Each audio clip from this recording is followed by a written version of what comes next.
بسم اللہ الرحمن الرحیم۔ محترم ناظرین سامعین و ویورز، السلام علیکم ورحمۃ اللہ وبرکاتہ۔ امید ہے اللہ تعالیٰ کے فضل و کرم سے خیریت سے ہوں گے۔ اللہ تعالیٰ آپ کو، آپ کے اہل خانہ کو ہمیشہ اپنی حفظ و امان میں رکھے، آمین۔ راہ ہدایت و نجات کے سلسلے کا ولاگ درس قرآن کا آغاز کرتے ہیں۔ مدرس ہیں جناب قاری حافظ مولانا محمد اقبال صاحب، خطیب جامعہ مسجد نگینہ انصاریہ شیخوپورہ۔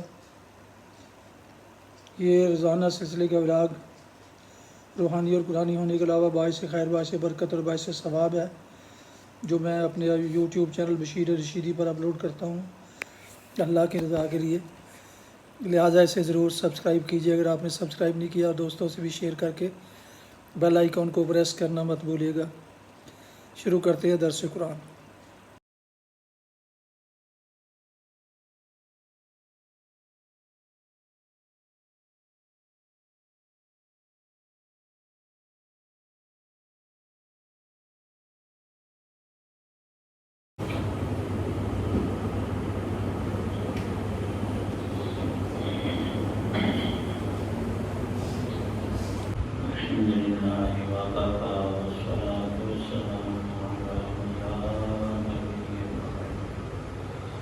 أما بعد فأعوذ بالله من الشيطان الرجيم.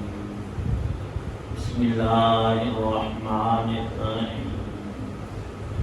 ذرني ومن خلقت وحيدا وجعلت له مالا ممدودا وبنين شهودا ومهدت له تمهيدا ثم يطمع أن أزيد كلا إنه كان لآياتنا عنيدا سأرهقه صعودا إنه فكر وقدر فقتل كيف قدر ثم قتل كيف قدر ثم نظر ثم عبس وبصر ثم أدبر واستكبر فقال إن هذا إلا سحر يؤثر إن هذا إلا قول البشر سأصليه سقر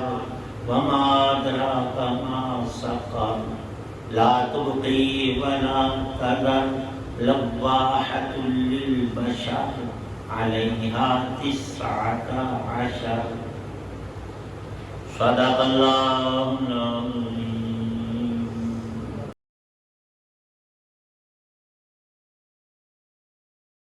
اس شخص کا معاملہ اللہ فرماتے ہیں آپ مجھ پر چھوڑ دیں جسے میں نے اکیلا پیدا کیا اور اس کو مال دیا جو دور تک پھیلا پڑا ہے، اور بیٹے دیے جو سامنے موجود رہتے ہیں، اور اس کے لیے ہر کام کے راستے ہموار کر دیے، پھر بھی وہ یہ لالچ کرتا ہے کہ میں اسے اور زیادہ دوں۔ ہرگز نہیں، وہ ہماری آیتوں کا دشمن بن گیا ہے۔ ان قریب میں اسے ایک کٹھن چڑھائی پر چڑھاؤں گا۔ اس کا حال تو یہ ہے، اس نے سوچ کر ایک بات بنائی، خدا کی مار ہو شخص پر، ایک ایسی بات بنائی، دوبارہ اللہ کی مار ہو اس شخص پر، ایک ایسی بات بنائی۔ پھر اس نے نظر دوڑائی، پھر تیوری چڑھائی اور منہ بنایا، پھر پیچھے کو مڑا اور غرور دکھایا، پھر کہنے لگا کہ کچھ نہیں، یہ تو ایک روایتی جادو ہے، کچھ نہیں، یہ تو ایک انسان کا کلام ہے۔ ان قریب میں اس شخص کو دوزخ میں جھونک دوں گا، اور تمہیں کیا پتا کہ دوزخ کیا چیز ہے، وہ نہ کسی کو باقی رکھے گی اور نہ چھوڑے گی، وہ کھالوں کو جھلس دینے والی چیز ہے۔ اس پر 19 کارندے مقرر ہوں گے۔ سورہ مدثر کی آیات 11 تا 30 ہیں۔ ان 20 آیات میں جو چھوٹی چھوٹی موتیوں جیسے حروف سے اور آیات ہیں، مفسرین نے فرمایا ہے کہ یہ ایک مکے کا شخص تھا، اللہ نے اسے بڑی نعمتوں سے نوازا تھا، ماں باپ کا تو اکلوتا تھا، لیکن مال و دولت کی ریل پیل اور اس کو کئی بیٹے اور چتراہٹ اور سرداری اور دنیا کی دانش اور عقل اور بڑی اس کی شہرت تھی، نام اس کا ولید بن مغیرہ تھا۔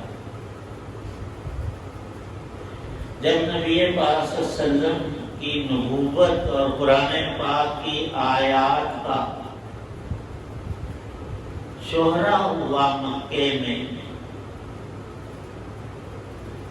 تو یہ حضرت ابو بکر رضی اللہ عنہ کے پاس آیا، انہوں نے قرآن کی کچھ آیتیں اسے سنائیں۔ خود بڑا زبان آور تھا، شعر و شاعری کتابت کا لفاظی کا ماہر تھا اور علاقے کا مشہور شخص، اور ایسے افراد آتے جاتے ہیں مختلف جگہوں پر، مکے سے لے کر دوسرے شہر طائف تک۔ آج بھی لوگ کہتے ہیں کہ فلاں کی جائیداد یہاں سے لے کر فیصل آباد تک اس کی زمینیں ہی زمینیں، بڑا معاملہ۔ آیتیں سنی تو مائل ہوا اس کا دل کہ کتنا پیارا کلام ہے، اور جب یہ دعویٰ ہے کہ محمد صلی اللہ علیہ وسلم نے اپنی بات نہیں کہی، اللہ پاک نے وحی کی ہے، تو لگتا تو ایسا ہی ہے، یہ کسی انسان کے لفظ نہیں۔ بڑوں کی بات جو مشہور اشخاص کی وہ جلدی پھیلتی ہے۔ یہ واقعہ ابو جہل تک پہنچا، وہ بڑا لعین تھا، شرارتی اور عظیم ترین دشمن اسلام، دشمن پیغمبر، دشمن کلام الہی تھا۔ وہ بھاگا کہ یہ بندہ مسلمان ہو گیا، اس کے ساتھ بیسیوں اور سینکڑوں اس کی آڑ میں ہو جائیں گے۔ ایک بات اس نے کہی، ولید کو آ کر کہتا ہے یار بڑا افسوس ہوا، بہت افسوس۔ میں نے کہا کیا؟ تو مسلمانوں کے پاس بھیک مانگنے گیا تھا، توبہ توبہ، اتنا لالچی، کروڑوں اربوں کا مالک ہو کر ابو بکر کو کہتا ہے کہ میرے لیے کچھ پیسے اکٹھے کر دو تو میں مسلمان ہو جاؤں۔ اپنے پاس سے اس نے، اور یہ بات گھڑی اور اس کا تیر پہ چل گیا۔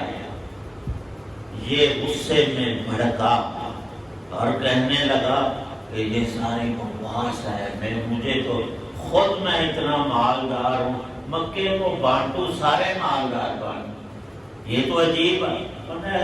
نہیں جو کئی بار انج ہو جاتا ہے، بندہ لالچی ہے نا، اسے تو ادھر منگا نہیں گیا، بس پہ یہ بگڑا۔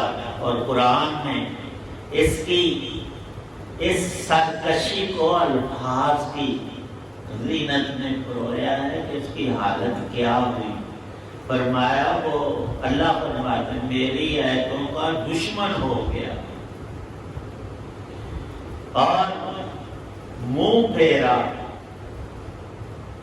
اور حقیقت یہ ہے کہ انسان کے پاس دنیا کی جتنی بھی نعمتیں اکٹھی ہو جائیں، مال آ جائے، تو یہ نہیں کہ بس اب اس کا جی بھر گیا، یہ جی بھرنے کی چیز ہی نہیں، اتنی ابس بڑھتی ہے۔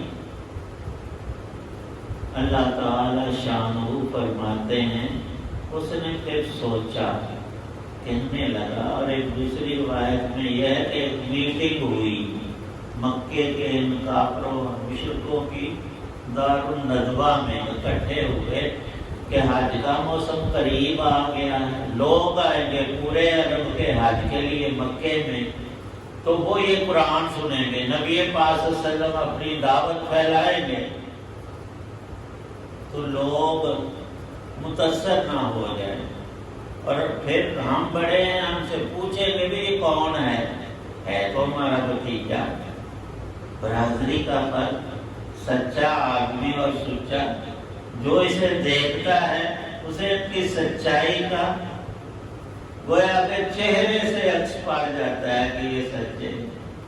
پر جب اللہ کا کلام پڑھیں گے تو مارے گئے، ہم تو کسی کام کے نہیں رہیں گے، کہیں گے کیا؟ انہوں نے کہا اپنی اپنی بولی میں، کوئی ان کو مجنون کہتا ہے، کوئی شاعر کہتا ہے، کوئی کاہن کہتا ہے، کوئی ساحر کہتا ہے۔ ولید نے کہا کہ نہیں، میری بات مانو، مختلف کہو گے تو لوگ کہیں گے یہ سارے جھوٹے ہیں، کوئی کچھ کہہ رہا ہے، کوئی کچھ کہہ رہا ہے۔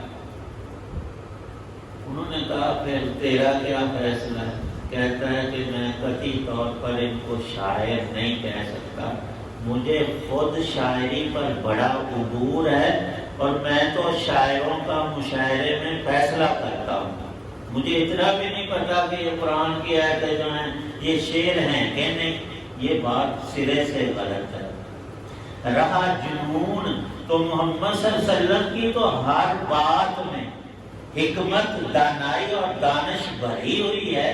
ایک میٹھی چیز جو کچھ تجھے چکھنے کے لیے شہد ہے، تھوڑا سا چمچ کو لگا کر تمہیں دیتا ہے، چکھو، ہر چکھنے والا کہے گا یہ شہد ہے اور اصلی ہے اور چھوٹی مکھی کا ہے، اس کی رائحہ، اس کی تو سمیل بڑی پیاری ہے اور ذائقہ اس سے بڑھ کر ہے، تم کیسے کہو گے؟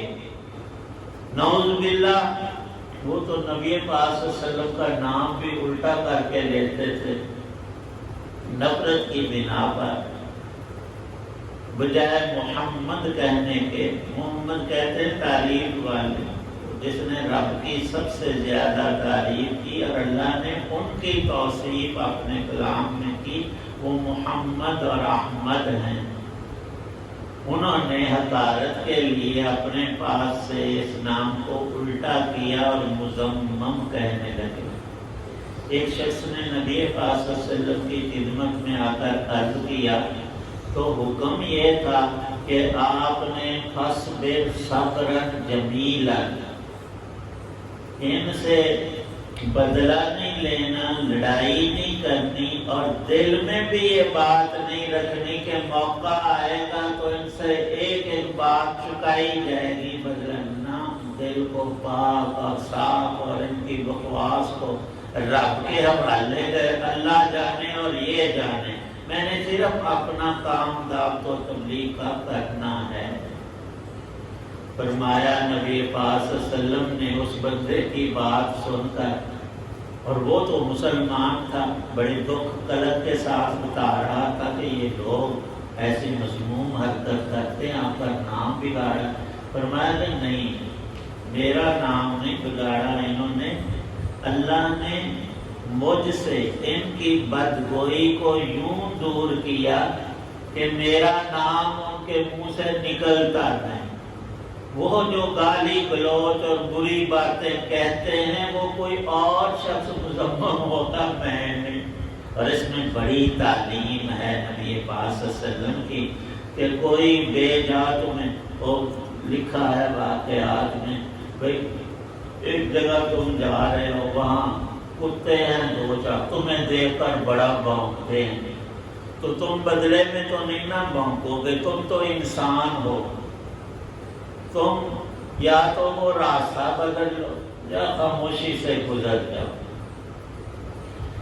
تو کہنے لگا کہ حج کے موقع میں نہ ان کو ہم شاعر قرار دے سکتے، نہ مجنون، ان کی تو ایک بات چھوڑ کر ایک حرف بھی جنون والا نہیں۔ تیسری بات ہے کاہن، کاہن تو پیشین گوئیاں کرتے ہیں اور اپنی فیس لیتے ہیں، اب بھی وہ لاہور میں زیادہ، یہاں ان کا کاروبار اتنا چلتا نہیں، وہ طوطے لے کر بیٹھے ہیں پرچیاں، اور 50 روپے 100، کوئی اتنے پہ نہ مانے تو 10-20 پہ بھی قسمت بتا دیتے ہیں، اپنی قسمت کا پتہ نہیں۔ اور لوگ ایسے پاگل اور بیوقوف، نہیں طوطے نے پرچی پڑھی تو ان کے گل نکلی۔ اللہ پاک نے ایسے شگونوں کو کفر و شرک کی شاخ قرار دیا، فرمایا کہ کبھی ایسا نہ کرو۔ اور اکثر عورتیں لو جی میری پھال دے کٹیا جائے، کتاب ویکھیا جائے نا سانو کسے کچھ کیتا نہیں، کتاب تیرا ہی لکھنا سی انہاں لکھنا، کتاب کس کی ہے اور تیرے معاملات کہاں؟ کہنے لگا نہیں یہ کاہن نہیں ہو سکتے۔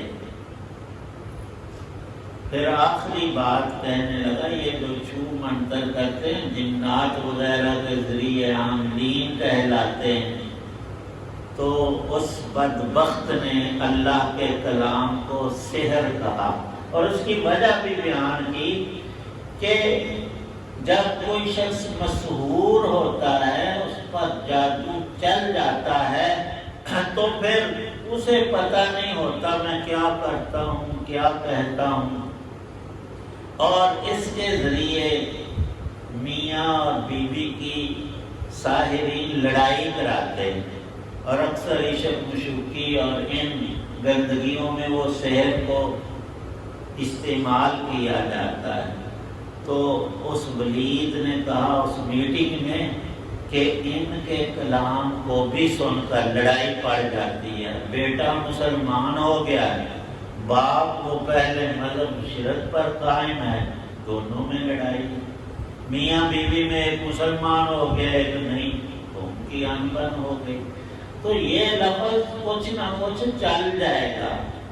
اللہ پاک نے فرمایا کہ اس کی بد نصیبی اور بدبختی کو دیکھو، کہاں اللہ کا کلام اور اس کا نورانی اثر انسان کے دل پر ہوتا ہے، اور کہاں ساحرین کے گندے نجس جملے جن کو سن کر بھی گھن آتی ہے، اور فطرت سلیمہ ساحر کے پاس بیٹھنا گوارا ہی نہیں بندہ کرتا کہ یہ جراثیم والا گندا جادوگر ہے، اور جادوگر تو بہت ہی نجس ہوتے ہیں، شیاطین کے لیے وہ پیشاب تک اپنا اور گندی سے گندی چیزوں کا استعمال کرتے ہیں، تاکہ برے اور خبیث جنات وغیرہ کے ذریعے، یہ نہیں کہ وہ زمانے کو الٹ پلٹ کر صرف خرابی ڈالتے ہیں۔ ایک آدمی جا رہا تو اسے کھینچ کر تھپڑ مارا، کوئی اور الزام پہنچا، وہ بیچارہ گھبرائے گا تو صحیح، اسے درد تو ہوگا۔ یہی اتنا کچھ ہوتا ہے۔ کئی لوگ سمجھتے نہیں سارا جہان کا کاروبار ہی ان ساحرین پر ہے، جو جدھر کو پھیرے ہو جاتا ہے تو اپنے گھر میں دولت کے ڈھیر نہ لگا لیں۔ وہ ایک قصہ بھی بڑا عجیب لکھا ہے کہ ایک شخص روزانہ پیشاب کر دیتا تھا بستر پر، ان کی بیوی نے کو 10-20 دن کے بستر دھوتا، پھر آگے سردیاں آ رہی تھی جیسا موسم، انہیں اگر مر جائیں تیروں ہوندا کی اٹھ کے پیشاب کر، میں پتہ ہی نہیں لگتا۔ میں خواب میں نا جنوں کے سردار کو دیکھتا ہوں، وہ اور میں سیر کرنے جاتے ہیں، مجھے پیشاب آتا ہے تو وہ جو سردار ہے نا خواب میں مجھے کہتا ہے ایتھے ہی کر لیا کچی تھا۔ جب میں گھر بیٹھتا ہوں تو مجھے پھر شعور ہوتا ہے کہ میں نے تو پیشاب کو بستر پر ہی کر دیا، چارپائی پر کر دیا۔ انہیں اگر تیرا کھ نہ رہے روئی تیری ملاقات اندر نہ ہوندی تو وہ جنہ دا بادشاہ تے انہوں آس آسی مارے بندے ہیں غریب، کوئی نوٹاں دی پانڈ سانو دے، میں ٹھیک ہے بڑا اچھا مشورہ۔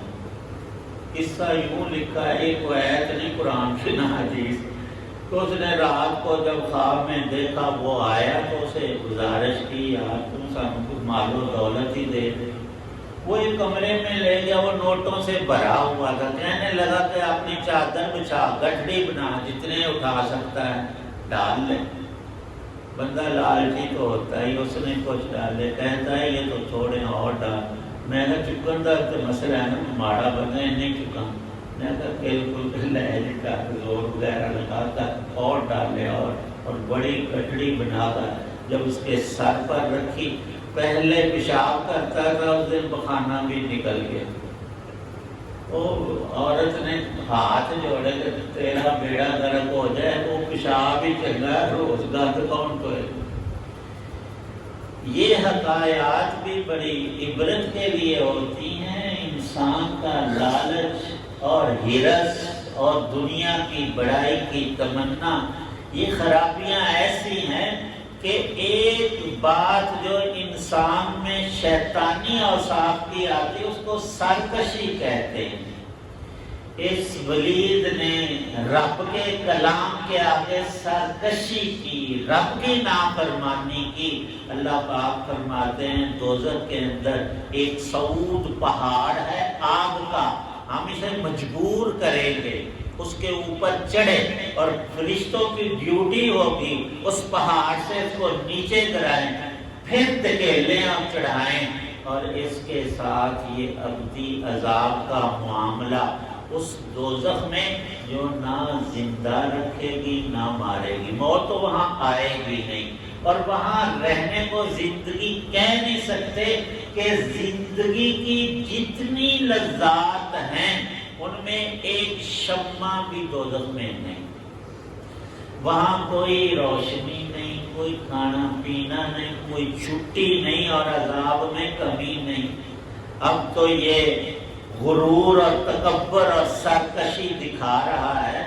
فرمایا کہ وہاں 19 تو بڑے فرشتے ہم نے مقرر کر رکھے ہیں دوزخ کے مختلف شعبوں پر، ان کے تحت میں اور بڑا عملہ ہے۔ یہاں ادب کے بارے میں بھی الگ سے مفسرین نے کلام فرمایا ہے۔ ضمناً ایک بات ہے جو ہم سب کے لیے بڑی مفید ہے۔ قرآن میں جب آیا 19 فرشتے دوزخیوں پر، دوزخ کے اندر مقرر ہوں گے عذابوں پر، تو جو بندہ فجر کی نماز سے پہلے یا بعد اس فجر کے وقت میں 19 دفعہ بسم اللہ الرحمن الرحیم، بسم اللہ الرحمن الرحیم پڑھتا رہے گا، وہ 19 عذابوں اور دوزخ اور جہنم سے بچ جائے گا۔ اس پاک آیت اور اس بسم اللہ شریف کی برکت سے چھوٹا سا عمل ہے، 19 دفعہ گن کر بسم اللہ الرحمن الرحیم، ابھی ہم دعا مانگتے ہیں، پھر سب پڑھیں گے، پھر مطلب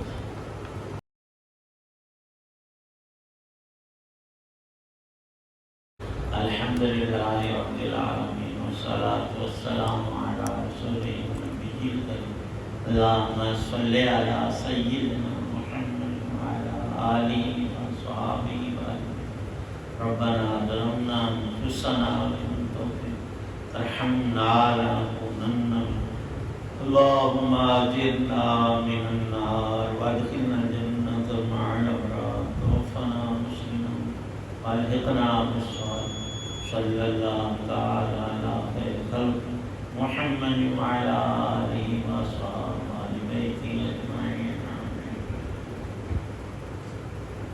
19 دفعہ بسم اللہ شریف پڑھ کر پھر تشریف کہتے ہیں۔ بسم اللہ الرحمن الرحیم۔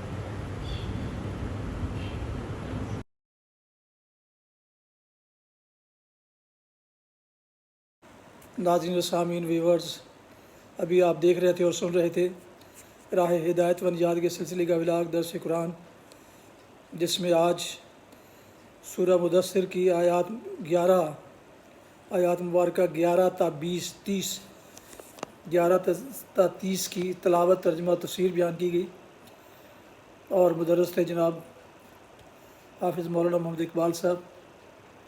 اسے میں نے اپنے یوٹیوب چینل بشیر رشیدی سے آپ کی خدمت میں پیش کیا۔ یہ روحانی اور قرآنی ہونے کے علاوہ سراسر باعث خیر، باعث برکت اور باعث ثواب بھی ہے، لہٰذا اسے ضرور سبسکرائب کیجیے، دوستوں سے بھی شیئر کیجیے گا۔ اللہ تعالیٰ آپ کا حامی و ناصر ہو، اللہ تعالیٰ آپ کو، آپ کے لکھانہ کو ہمیشہ اپنی زبان میں رکھے، آمین۔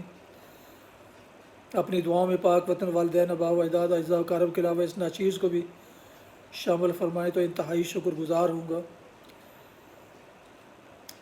آج کا ولاگ ختم کرتے ہیں اس دعا کے ساتھ کہ آپ اور آپ کے اہل خانہ جہاں بھی رہیں خوش رہیں، آباد رہیں، شاد باد رہیں، آمین۔ السلام علیکم ورحمۃ اللہ وبرکاتہ۔ پاکستان زندہ باد۔ اللہ حافظ۔